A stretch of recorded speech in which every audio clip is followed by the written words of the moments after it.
అంటే వెంకటేశ్వర స్వామి వారు అన్నారు, నిన్ను ఈ కొండ మించి బయటికి తోయించేస్తానన్నారు. అంటే ఈయనన్నారు, నువ్వెవరివి తోయించేయడానికి, నాకన్నా ముందు నువ్వు వచ్చావు అంతే. ఇక్కడ నువ్వు 100 గజాల స్థలం వరాహస్వామి దగ్గర పుచ్చుకున్నావు, నేను మా గురువు గారి మాట ప్రకారం నేను చెరువు తవ్వి నువ్వు పూలు కట్టడానికి వచ్చాను.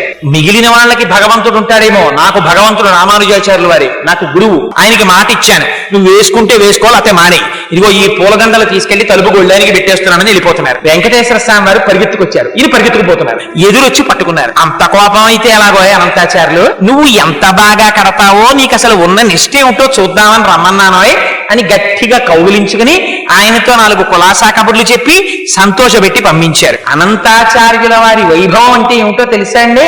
ఆయనకోసారి జ్వరం వచ్చింది, గుళ్ళోకి వెళ్ళడం మానేశారు. మానేసి శిష్యులకి ఇచ్చి పూలదండలు పంపిస్తుండేవారు. పంపిస్తుంటే ఆయన మంచం మీద పడుకుని ఉంటే వెంకటేశ్వర స్వామి వారు అర్చకుల్ని పిలిచి, రావట్లేదే అనంతాచార్యులు 3 రోజుల నుంచి అని అడిగారు. ఆయనకి తెలియదా?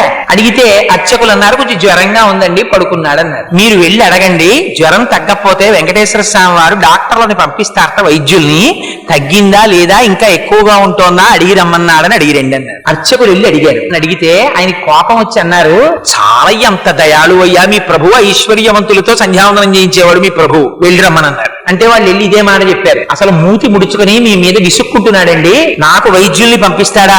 అబ్బో, అంత ఖాళీ దొరికింది ఏమిటి ఆయనకి, ఐశ్వర్యవంతులకి సంధ్యావందనం చేయించేవాడు, ఆయన నాకెందుకులే సేవ చేయడం అన్నారండి అన్నారు. అంటే వెంకటేశ్వర స్వామి వారు తనే బయలుదేరి వచ్చారు. వచ్చి, ఏమో అనంతాచార్యులు అనారోగ్యం తగ్గిందా అన్నారు. ఇటువైపు నుంచి అటువైపు తిరిగి పడుకున్నారు.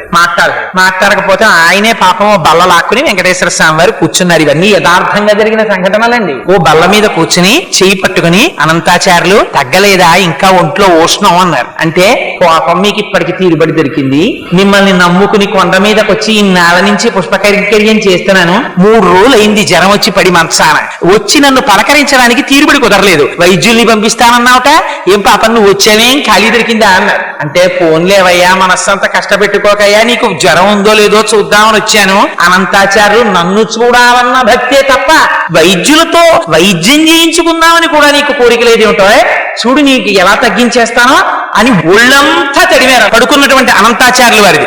ఆయనకి జ్వరం అంతా తగ్గిపోయింది. లేచి నిలబడి గభాల కాళ్ళ మీద పడ్డారు. పడి, స్వామి అలకొచ్చేసింది, ఏం చెయ్యమంటారు, ఎప్పటి నుంచో ఈ శరీరానికి ఉండిపోయిన ఉద్రేకం, అహంకారం, మీరొచ్చినా కూడా అంత కోపంగా మాట్లాడాను, మీరు రాలేదని మనస్సులో ఉన్నటువంటి వ్యగ్రత చేత అలా మాట్లాడాను, మరోలా అనుకోకండి స్వామి, నన్ను క్షమించండి అని ఆయన కాళ్ళ మీద పడ్డారు. అనంతాచార్యులు, నిన్ను క్షమించడం ఏమిటో అని పొంగిపోయి కౌగిలించుకుని పాపం ఊళ్ళోకి వెళ్ళారు వెంకటేశ్వర స్వామి వారు.